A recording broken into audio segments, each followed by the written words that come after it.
Yeah, you just have to talk to Jessica's picture. She's nicer than I am anyway.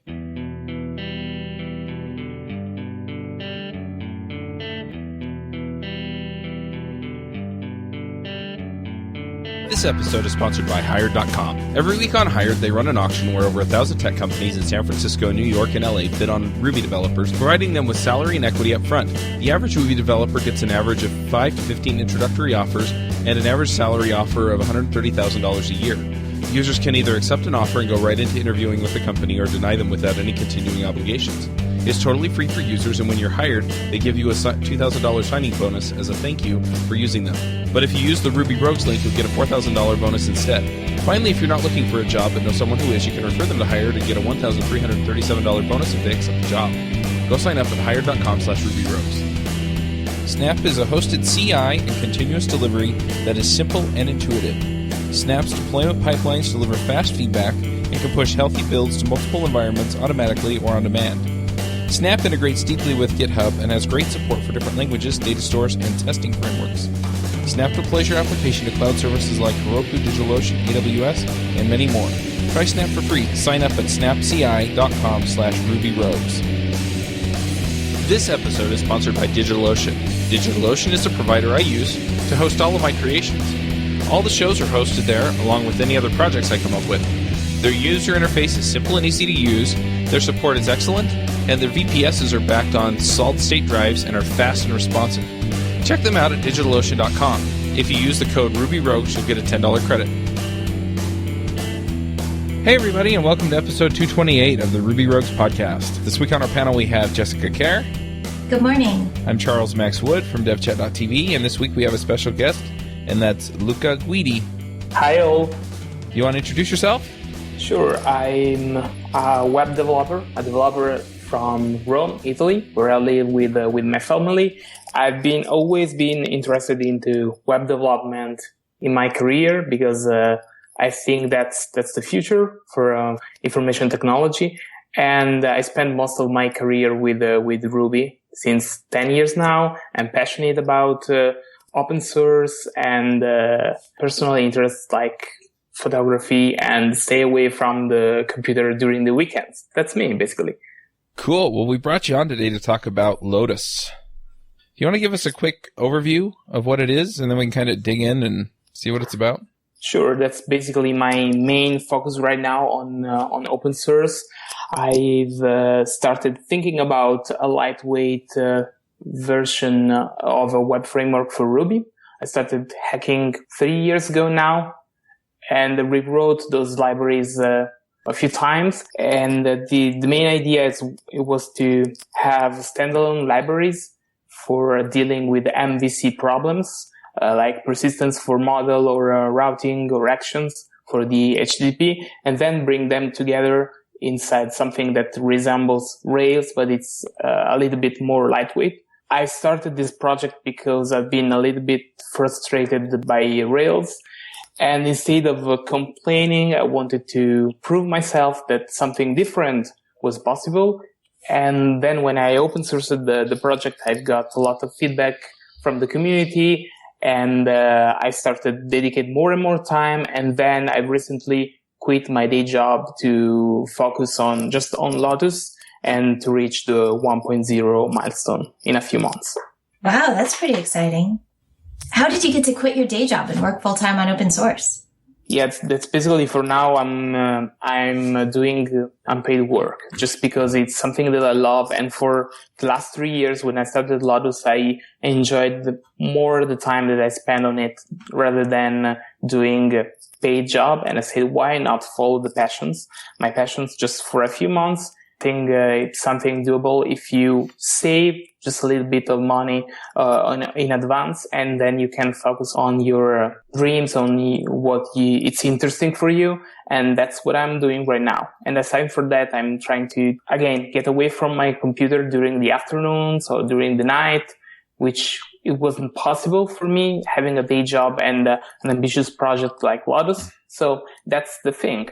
I mean, everybody can do it. And again, I have a family. It's just a matter of say, okay, that's enough and let's do this. Awesome. So I'm curious, I do a lot of Rails work. Most of the applications I work on, I would say, are in Rails.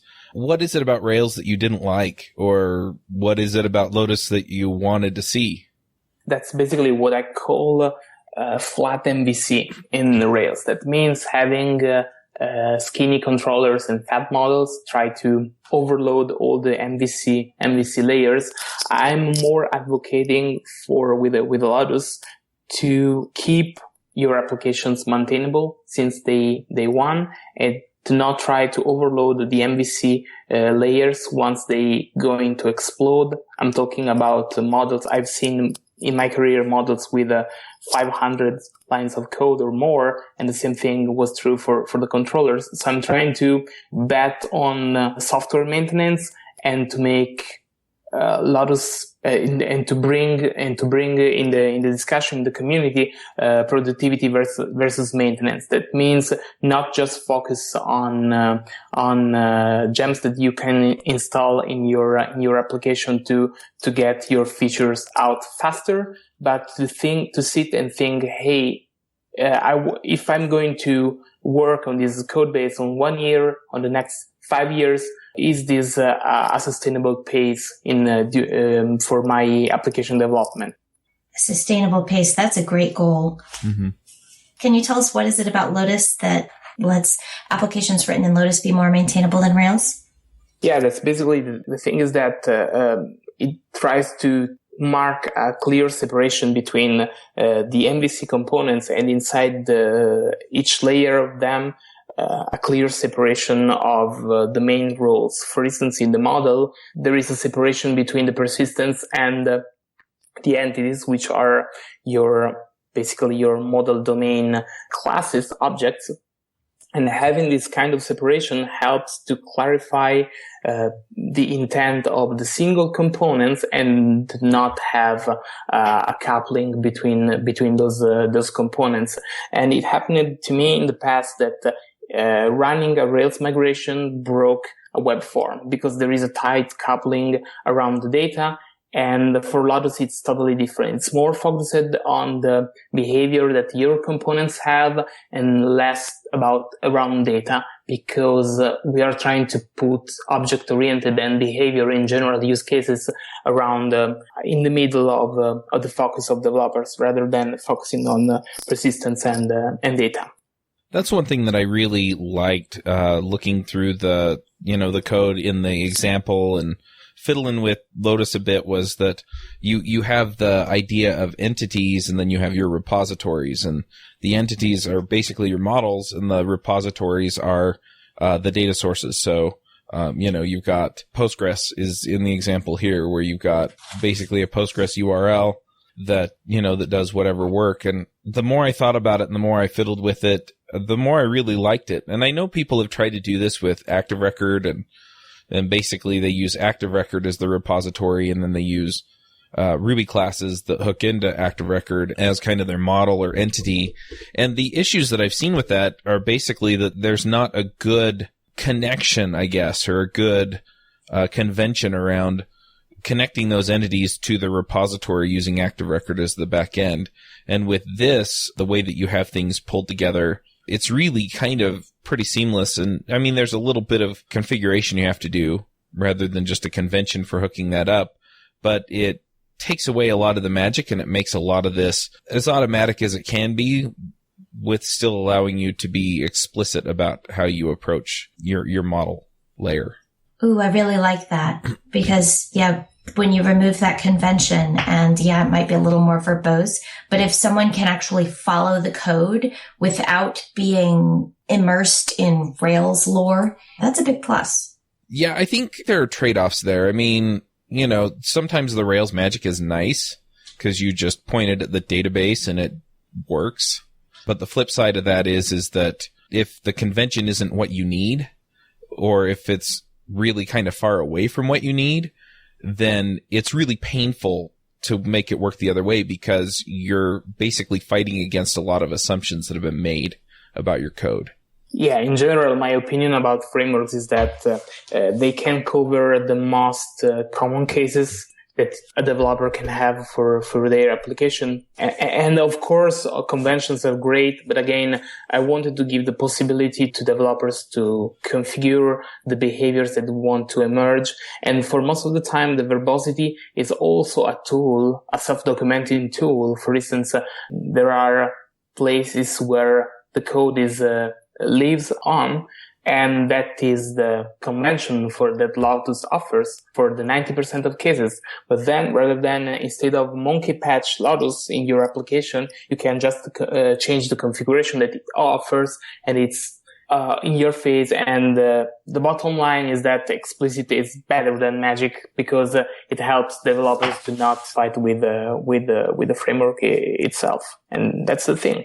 I totally agree. So one other thing I want to talk about here, because if people jump in and they start playing with Lotus, I mean, it is definitely a different flavor than Rails. It's a different flavor from Sinatra. It's a different flavor from Rhoda. You know, I don't know that I've used a framework that's quite the same as this. In fact, if there's any framework that I think, or any coding that I've done that's anywhere similar to this, I think Trailblazer, which adds a bunch of stuff to Rails, gets kind of close in some ways. And in some ways, it also reminds me of how you build iOS apps and, you know, in the way that they organize the code. One thing I wanted to talk about was you have views, and the views are not the templates. The views are actually a class that, sets up which view you're going to use or which template you're going to use, and, can manage some of that. It almost feels like MVVM, where it's a model view model, except you actually have controllers in here too. Do you want to explain a little bit of the structure there and the relationship between controllers and views in Lotus? Yeah, and that is the case to talk about conventions right now. That means the view is there's a structure in the naming of the views and the actions. So at runtime, if you have a home action, it will look for a home view. The view is a Ruby class that holds all the behaviors for the presentation. And then it can have one or more templates associated. That means you can generate HTML output, JSON, XML, whatever.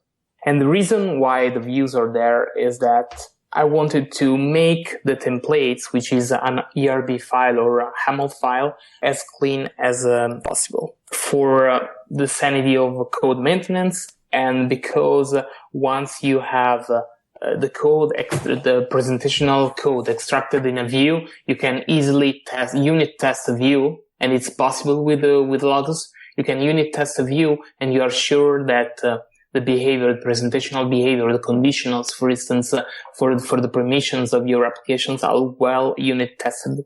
And that's it. So besides testing, what does it clean up on the view that is difficult in some of the other frameworks or things that you're going to use? Basically, because you have a place where to put presentational code, you are not tempted to clutter the templates. That's the main point. And talking about about the relationship with the corresponding action, you have all the exposures. That means a set of data that comes from the action. It's available inside the view, and you can use inside this object. And you have a set of helpers, which are private methods. That means you cannot use something like formatting helpers in templates, because I wanted to avoid cluttered templates. So again, the bottom line is that it's for code maintenance. That means clear templates and testability of presentational logic. Forgive my ignorance. In Rails, do you sometimes wind up with like code in the template, like conditionals and things? Yes, that's the problem that I've seen in most Rails applications, is that most of the time presentational code is made for instance, conditionals are made in templates, and that creates hard times to maintain that templates and to test the conditionals where sensitive tests are needed. For instance, when it comes to talk about authorization of resources, if I can show or not a button for a user that's a common user, or they are an admin, or so on. So that's the thing that I wanted to offer, a place where to put the presentation logic. Yeah, what you see in Rails is that I think traditionally a lot of that presentation logic would go into helpers, but the helpers aren't scoped anymore to a specific request or a specific controller. And so you wind up making all of that logic global, even if you don't need to. The other issue is that you don't really have a good place to put presentation logic that you only need for one view anywhere that's convenient. And so you either wind up handling it in your controller or handling it in the template. And, neither of those are really great places for it. And so if you have something like this, where this view acts as a presenter for your template, then you can put the custom logic in there, and then it just behaves and does the right thing because you're calling something that you have only exposed where you need it. That's nice. I do like the trend I'm noticing. React is another example of this, for taking the code out of HTML, out of templates, and instead putting HTML in the code if we have to. Yeah, and I've definitely seen that on the front end where you're talking about, React, or I've seen a lot of people doing it with other templating systems where they basically compile the information into HTML templates that they then, they use through their JavaScript with Angular and Ember. Yeah, and then they just make convenient places in their directives or controllers or whatever routers in Backbone where then, that information is all scoped and neatly contained so that when you have to do something, it only really affects the areas that you've designated as the area of concern for that piece of code. Yeah, and speaking of helpers, that is another thing that I didn't like. And I wanted to change for Lotus, because they represent, as you said, they represent a global state. And when something goes wrong, you don't know where to debug. And I want to make developer experience really pleasant. So if something goes wrong and you have a stack trace to look at, you can be sure that with Lotus, the view is the only context for the rendering of the template. So you have a good and the only starting point where to look at, instead of digging inside the framework or digging inside the helpers that aren't a concept. There are helpers in Lotus, but they are a different concept if compared with Rails. That's fantastic. Better error messages are so helpful. Oh, yeah. Always. I hate to say always about code, but yeah. Well, pretty much. I mean, yeah. I can't think of an instance. We go on about the happy path as the common case, but that's only from the user perspective. From our perspective, the happy path is rare. We get there and we stop. Yep. But the errors are myriad. Totally. I also wanted to talk a little bit about the controllers. I mean, looking at this, they almost feel like rack apps where you have a class and you've exposed call on the controller. I don't know if that's your intent or if it was just a convenient way to use a convention in Ruby where if you expose an object that implements the call method, that you can do interesting things with it. I wanted the learning path for developers to be short at the beginning. Mm-hmm. And the controller layer was one of the first components that I wrote. And I said, hey, if someone knows about rack, should know about Lotus actions. That's the bottom line for that. And the side effect is that if you expose an object that responds to call, it can be a proc or a lambda, and that's a side effect of that choice. But the main one is to have an easy onboarding for people, because I believe that having a short learning path can help not just for Ruby developers to try it, but can help newcomers.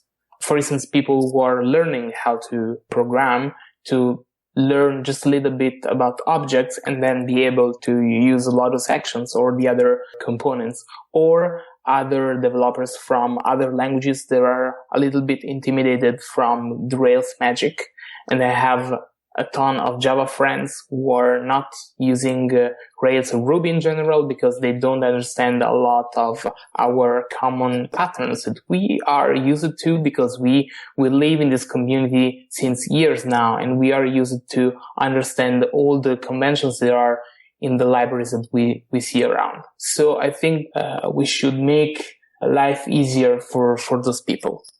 That's great. I love that you're thinking about that, about the on-ramp for people who aren't just like you. We often take for granted how much context we have, how much we know that makes these things easier for us than it is for the rest of the world. So thank you. Sure. One other thing I noticed working in Lotus was that the validations on, say, in your example, you have a book and you have the create action. The validations are in the controller, not in the model. Do you worry that you're going to have to repeat that logic in other places where maybe you have book parameters coming in from other sources? Lotus in general is use cases oriented. That means I think of software and web development in general, not just with Lotus, like a slice. For instance, a user needs to complete an action, which is a use case, and it goes through the view and the action and down to the database. So I spotted this pattern that we tend to push validations inside the entities or the active record models, whatever, and then those validations are not universally true across our code base. And I'll give you one quick example. In an application that I worked with, there was a user that can sign up and the password is mandatory, but this user can be also invited by the admin and the password there is not mandatory when you're going to persist. So we have two use cases and a different set of validations. So I wanted to expose validations where I think they are really, really useful. That means in the server-side code, the utmost server-side code that can handle them. And in this case, they are in the actions. So there is no need to hit the database or try to hit the database if at the beginning, if the params that I receive from the user input are not formally valid. And I'm talking about, for instance, if the age is not met for a user or the password is not matching, all those kind of things I think can save a lot of CPU cycles if we reject bad input at the beginning of the use case. And then the below layers that an action can use can be sure that the data is valid and then can operate on it. That's the thing. It's a guard. It's like a guard inside a method. When we reject we don't go further the expensive computation where we know that, for instance, the argument that we received is nil. Yeah, and to be honest, when I first saw it, I was like, that kind of feels right.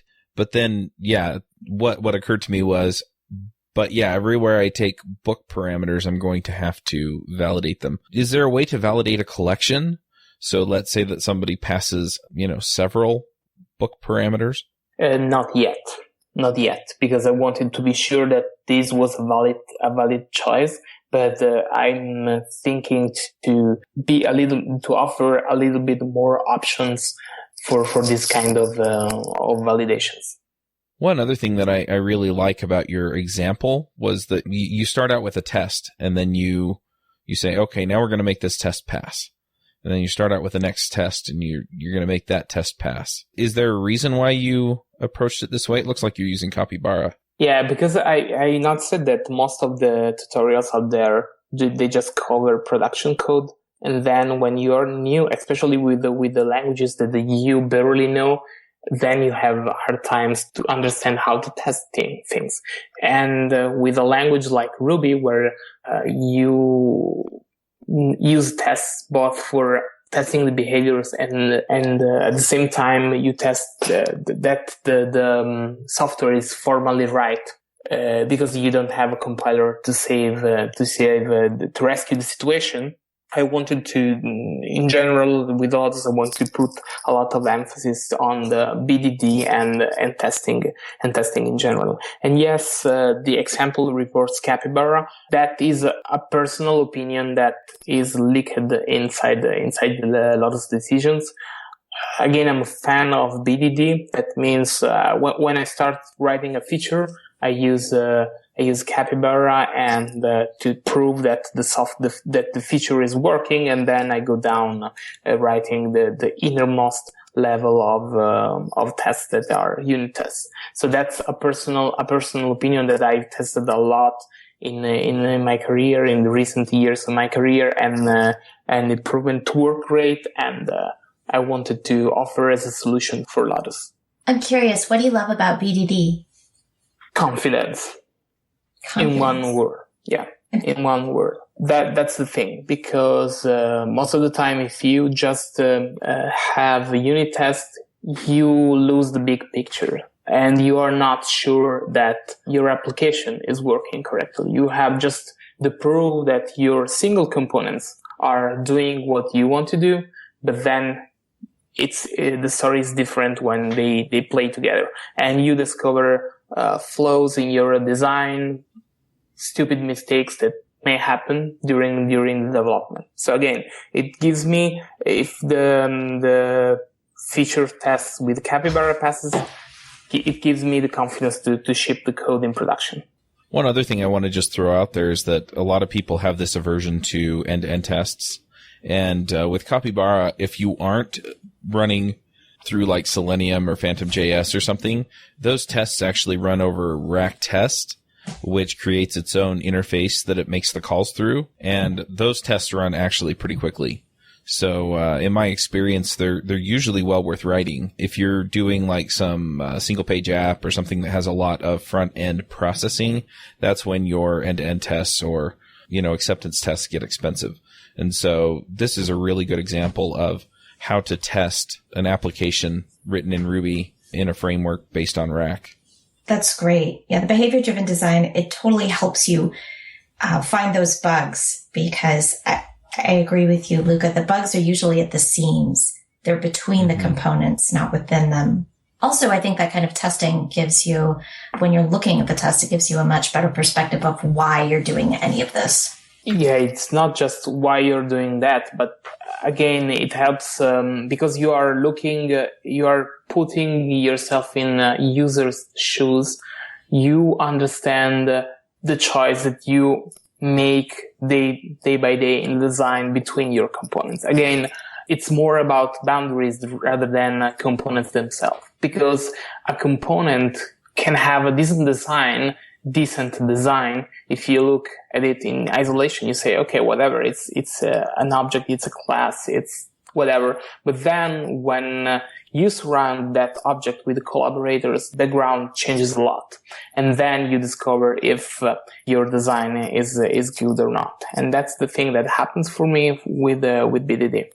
Yeah, that's true. A design is only good if it's good in its context. I also love Chuck's point about how maybe you hate integration tests because they're slow, but if you move the test boundary down just a little bit so that going over the network is not inside your test boundary, you can do a lot more testing faster. Yeah, but rack test helps a lot with speed up your integration tests. But sometimes, again, if your application do a heavy use of JavaScript, and most of the time we don't test JavaScript, it's the only way to check that, to prove that it works. And sometimes I have to confess that I was in a rush. It happened lately. I was in a hurry to ship one feature, and Phantom.js was just acting. I don't know what happened. It crashed my Ruby VM, and then I discarded the test. But then the second thing that I rely a lot on are unit tests for use case service objects. Because if you are not able to prove that the whole stack works fine for some reason, you can understand that at least the business logic works, testing the service objects. And that's the other thing that gives me confidence when it comes to talk about shipping features in production. I have another question about the API for Lotus. Just looking at the models and kind of fiddling with this, I never could quite figure out how to build either entities that referenced each other. So, for example, you have associations that are kind of magic and automatic in Rails. And so, yeah, I didn't see associations. The other thing that I see that could be very powerful with Lotus and the way that it does entities is sort of a composite object. And I've done this before where you have like a user and maybe a profile. And so you might have some entity that's like a user with profile, and it has just a few other convenient things that you wouldn't necessarily need if you just had the user or just had the profile. Is there a way to do associations and or some kind of composed object or composed class? Associations are right now in the making. We supposed to ship with this release of today, but then we had to postpone with the next release because we wanted to test a little bit more this feature. And then aggregates was something that I was thinking for a long time, but that I haven't formalized it yet, an API for that. And it's something really interesting to investigate in the near future. One other thing that occurs to me is that the way you have the models set up, it might be nice to pull something like this into Rails, and I think it would be relatively painless. Of course, I may be wrong on this, to pull it into Rails and not have to write a whole bunch of glue code. So is there a separate gem for just the model logic? No, it isn't really. There isn't a gem for that because, again, the API is young. I'm trying to take a slow approach on API because even we are under 1.0, I respect developers' patience, and they are willing to hack with Lotus. And I didn't want to change too much the API. So once we reach a stable API that, again, should happen in a couple of months, we want to focus on two things. One is the ecosystem. For instance, we had in the past we had issues with New Relic. Right now, we are debugging one issue with Pry, the debugger, and so on. So we want to focus on make Lotus not a happy island in the Ruby community and the Ruby ecosystem, but to help with to be more usable outside of Lotus itself. For instance, if you want to deploy on Roku, there are progress to make Lotus a good Ruby citizen.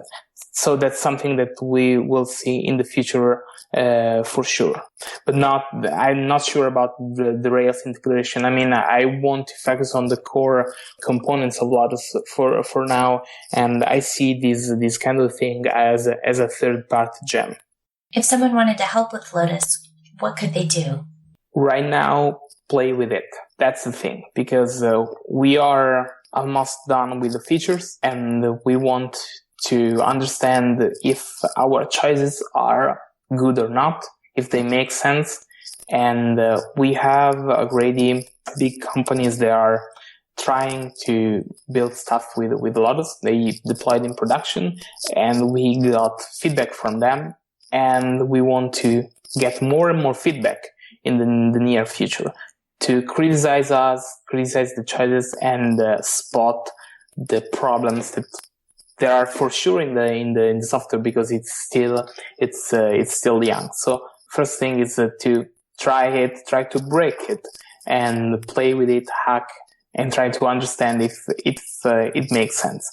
The second thing is about companies or brave developers. Again, we have a few of them, is to use Lotus for something not critical right now, because again, we are not at 1.0. And for instance, something like a small service, a small internal service, to play with it and to see if it's good or not, if the developer experience and the deployment experience, the runtime experience is good for them or not. That's the thing. Feedback. By the way, I just want to point out on Coraline's behalf that there is a contributor code of conduct. And I know that's a big deal. Thanks for contributing to the community this way as well, and letting people know that there is a certain level of expectation as far as the way we treat each other. Yeah. If someone does try Lotus and they have some feedback for you, where should they put it? We have a forum, which is discuss.lotusrb.org, and there is a Gitter chat for where we discuss all day long about Lotus, and we offer help to people who are stuck with some problem. And they are both linked in the readmes of all the gems. Thanks. One thing you mentioned was that with Rails, people are encouraged to just download gems like crazy to get their features out. If people are using Lotus and the spirit that you intended, do you think they would download fewer gems? When you install Lotus, you just install a few gems. And I encourage you to do that and see how few gems you get for more or less the same features if compared with Rails, because I say no tons of times to contributors who want install a gem for something internal. So it's not just about a technology. It's about a mindset. That means most of the time I've seen former colleagues to just install a gem. That means install a lot of runtime code, make your CI times slower, your bundle times lower for just literally a couple of lines of code that you needed from the gem. So I want to advocate to pay more attention on what we install, because we are kind of adopting a child. And because Ruby rely a lot on volunteer work from the community, if the maintainer of the gem that you install lose interest in the project, you are stuck. And I've seen this problem a lot, especially when you need to upgrade a bunch of them. So I want to advocate to be more conscious on what you put in your application. And of course, if you need 5% of a gem, you can just write yourself. If you need 60%, 70%, of course, for your sanity, gem install full. And that's my philosophy. I think that's great. I think one of the dangers in the Ruby community is the tendency to just install gems willy-nilly. It's easy to do, but there are consequences that you don't see until much later. Running other people's code. I love what you just said about downloading a gem is like adopting a child. It really is. Those responsibilities, they don't end with the download. They end only when you remove that code from production. Is that like the saying, there's no such thing as a free puppy? Yeah. You have to feed it and take care of it. And ultimately you're responsible for your app working, right? So you can file a bug on whatever gem you pulled in to add functionality. But at the end of the day, for my clients, they don't care. If I pull in a gem and it has a bug and it's not doing what it's supposed to do, it's my fault. It's not the gem maintainer's fault. I can't pass the buck. And that gem is something that everyone who goes to maintain your code has to understand. Yep. If you're familiar with it already, that's free for you, but costly for anybody else. Yeah, the flip side of that, though, is that there are gems that add, convenient functionality that you don't have to do a whole lot of work to get to. But yeah, you have to be aware of the other trade-offs. And I think a lot of times we ignore those. Yeah. If you need that 5%, cut and paste if you have to. Ooh, that's so evil. I'm just kidding. At least then you own the code, right? Yeah, at least then you have exactly the code you want, and hopefully you read it. Maybe you even cut and pasted the tests. That would be the industrious bit. Ooh. I wish instead of having to add a dependency to my project, I could just get the code, get the tests of one function at a time. Anyway, I think Luca's philosophy on Ruby is really constructive, and I'm glad you're encouraging that. I love the ways that we can go in and kind of play with the way that we organize our thoughts around this. Because, at the end of the day, we're writing web apps that people can use, whether they're written in Rails or Sinatra or Rhoda or, some other language but because it's a different way of thinking about it and a different way of solving these problems, we can use it and then we can come up with better ways of organizing our own code, even if we're not going to wind up using Lotus. Yeah, learn some of what Luca learned with all of this work building it. What have you learned building this, Luca? Oh, a lot of things. For instance, from the technical perspective, that it's really, really hard to write correct software with Ruby. That means Ruby is a great language. It's so expressive, and at the end of the day, I love it. But sometimes there are some pitfalls or some implicit behaviors in the language that you need to test while building a framework like Lotus. Because if you don't test those kind of things, for sure there will be a bug in a few months. For instance, if you expose a hash or array with a accessor, you need to make sure that the readers, the accessors, the outside code, let's say, it doesn't mutate that hash. And it's something that the 90% of the Ruby developers that I know keeps forgetting, that hashes and arrays are mutable from the outside of an object if you test them. So if you expose a hash of informations, you need to duplicate, so it doesn't mutate internally. And this is really, really hard to remember, and we are not educated. The average Ruby developer is not educated. In my experience, of course, it's not. He or she is not educated to this kind of attention. And from a human perspective, is that running alone is so tempting, but running together, it slows down, but it makes you a better person, and at the end of the day gives you a better software. And probably I will give a talk about my experience with the Lotus and managing open source communities. And it's a matter on how you communicate your philosophy about gender diversity, about paying attention on those details that are really important values that we want to communicate to the community. Because open source is not just software, but it's the community around it, it's the politics that you get across your users. That's so true. I mean, we like to think that software is just code, but it's not just code. It's the people who use it, the people who write it. Yeah, it's all of us. What is your philosophy? My philosophy about software, it depends on the community that surrounds it. I'm talking about open source. If you make it right, you can grow your community with different values. And this is something that you can observe on several technical communities. I love Ruby community because it's filled of really, really nice people. I think that there is room for improvement to feel everyone welcomed and safe inside the community.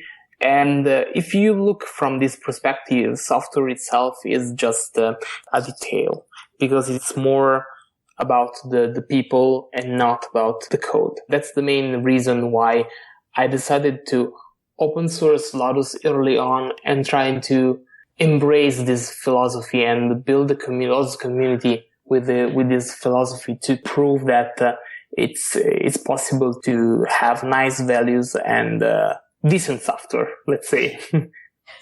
Thank you. So what's coming next for Lotus? What are the features you're adding in at this point? Associations between entities. We are pulling in the mailer, which was part of the Railsgear Summer of Code. We were a technical partner and were 2 students from Coimbra, Portugal, who implement that mailer gem from scratch. So thank you them. And we were a lot excited about this thing. The other feature that we are working on is the integration for the assets.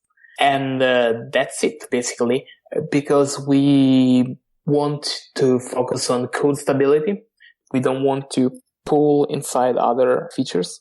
And we are looking to make it more robust and to make the path to 1.0 a little bit shorter than we were planning at the beginning, because meeting people at the conferences, they are demanding a lot for Lotus 1.0, and it's a catch-22 situation because they don't want to use because it's under 1.0, but we demand for feedback from them. So we want to be brave and release 1.0 once it's stable enough in a few months. And then we can add the features that we have had to postpone in those months, for instance, WebSockets. I came out with a solution for WebSockets, but I'm not happy with that. It's not scalable. And I decided to keep on hold and add it after 1.0 because we want to offer something that we truly believe can work in production rather than ship it and being not responsible for our developers. The other day that's coming for Lotus is a hack day for collecting feedback. We want to held by the end of the year. We put on a landing page for that and to collect people who want to join this hack day. So if I heard a lot of developers that keep telling me, hey, I want to play with Lotus, but I don't have the time. So I want to eliminate this excuse and organize this hack day where they can play with Lotus for a day long, building something to ship in production in one day. So we can have a lot of developers to try it. We can have the social aspect. We can have feedback. And that is crucial to me as a path for 1.0. All right. Well, I'm excited to see where you go with this. Yeah, it's exciting. I mean, I was thinking at the beginning, I was thinking to wait for a long time before 1.0 because I wanted to not change every year the API of the main components because of my focus on maintenance. But I thought that probably it was a brave solution to have 1.0 soon out and see what happens. I'm a little bit scared, but it will work great, I think. Great. Thank you so much for all the work you've put into this, for running a community consciously, and for taking time off work to bring Lotus to 1.0. Yeah, it's a pleasure because I believe in open source, I believe in communities, and it's a dream for me right now to be. It's also a privilege for me to work on that, and I'm happy to be focused just on that. And I hope that could be a nice experiment for the community to have. So, and thank you to you for having me today. If people want to follow up with the project or with you or give Lotus a try, what should they do? There is the website, that's lotusrb.org. There we have a mailing list to follow with the updates. We have the chat, we have the forum, we have Twitter, and everything is reachable from the main website. We have a blog there. So there are several channels where people can get up to date with the progress that we are making during those months. And we have guides for all the components and that helps to write the first Lotus application in 30 minutes or so with all the explanation on how to test it and so on. All right, then, before we get to the picks, I just want to acknowledge our silver sponsor. This episode is sponsored by Code School. Code School is an online learning destination for existing and aspiring developers that teach us through entertaining content. They provide immersive video lessons with in-browser challenges, which means that each course has a unique theme and storyline and feels much more like a game. Whether you've been programming for a long time or have only just begun, Code School has something for everyone. You can master Ruby on Rails or JavaScript, as well as Git, HTML, CSS, and iOS. And more than 1 million people around the world use Code School to improve their development skills by learning or doing. You can find more information at codeschool.com/RubyRogues. Jessica, do you have some picks for us? I have one pick. I really, really like the game Threes on my iPhone, and it's probably available for Android and on the iPad. And I've always liked it. It's kind of like 2048, only better. It's like 2048 is a copycat of Threes, and Threes is a little harder and way more interesting. And it's just a beautifully created game because the numbers, it's just like you put two numbers together and they make bigger numbers, but the numbers have personality and the music is really good. And the little numbers, they like talk to you and say hello. It's a game that someone put a ton of love into. It's a simple game with character and passion. And just as a creator of software, I really appreciate this game for all of those little touches. That's it. That's my pick. All right. I've got a couple of picks. A few of them are things that I've got going on. One is that I've been connecting with a lot of people over Twitter and LinkedIn. Basically, I mean, just having direct message chat kind of things with Twitter and LinkedIn. So if you want to connect with me on those, I have just been really enjoying, like I said, making connections and learning about who people are. You can also go to RubyRogues/15 minutes. That's RubyRogues/15 minutes. And you can get 15 minutes of my time. And I just been hopping on and talking to people. I've been trying to get to know people personally as much as you can in 15 minutes. And also find out what you like about the shows that we put together here at devchat.tv. And so I can't say enough good things about our listening audience. We have such great people listening to this show. And, I just want to shout out to everybody that I've had the chance to talk to, especially the people who are pretty new to development, because I know that some of you were a little bit intimidated to talk to me. And hopefully I was able to seem somewhat human when we talked. I really just appreciated all of the feedback and just to be able to get to know some of the people who listen to the show. I'm also pulling together Rails Remote Conf. So I did Ruby Remote Conf back in June, and I'm going to be doing Rails Remote Conf. It's going to be November 5th through 7th, and you can get the details at railsremoteconf.com. And if you use the code ROGUES, then you can get 25% off. The early bird tickets are going to be available through October 5th. They'll be $100, and then they go up to $200. So you want to get your tickets pretty soon here. So anyway, go check that out. And finally, so back when I was spending money I didn't have, I backed the Pebble Time Kickstarter campaign, and I just got the watch in the mail. It's a smartwatch. It's kind of like the Apple Watch. It doesn't do like the fitness tracking and stuff, but it does the notifications on your wrist, and there are a bunch of apps in the App Store that interface nicely with Pebble Time. It also hooks up with like Runkeeper and a few other apps that I already have on my phone. So anyway, I've really been digging it. I've had it for about 2 days, and it's really nice. Comes with a nice leather band. I actually backed it to where I get a metal band, but I haven't gotten that yet. Anyway, I'm really, really liking it. I also see why people would like the Apple Watch since the integration is a little bit more seamless there. But yeah, that's what I've been playing with the last day or so. And like I said, I'm really, really enjoying it. So I'm going to pick that too. Luca, what are your picks? I've got a couple of picks as well. One is related to Ruby, which is MicroRB, which is an initiative that Piotr Solnik put online last year. It's a movement about small and focused gems that are under 500 line of code. They're really tiny, focused, and they do just one thing and do it well in the Unix philosophy. And it's something that deserves attention in our community because it gives example of great code. The other pick that I have is about a painter. He is a Vietnamese painter, but he lives in the States. His name is Duy Huynh, and I'm enjoying his paintings lately. My wife discovered him, and we got a couple of paintings of him, and when I need to relax or focus a little bit, I just lose myself in those paintings, and I'm really, really enjoying his style. Very cool. All right. Well, thank you again for coming, Luca. Thank you for having me. It was a great conversation, and hopefully some folks will go check out Lotus and let you know what they find. Yeah, I hope you are really, really welcome to talk with me and with the rest of the team. Hosting and bandwidth provided by the Blue Box Group. Check them out at bluebox.net. Bandwidth for this segment is provided by CacheFly, the world's fastest CDN. Deliver your content fast with CacheFly. Visit CACHEFLY.com to learn more. Would you like to join the conversation with the Rogues and their guests?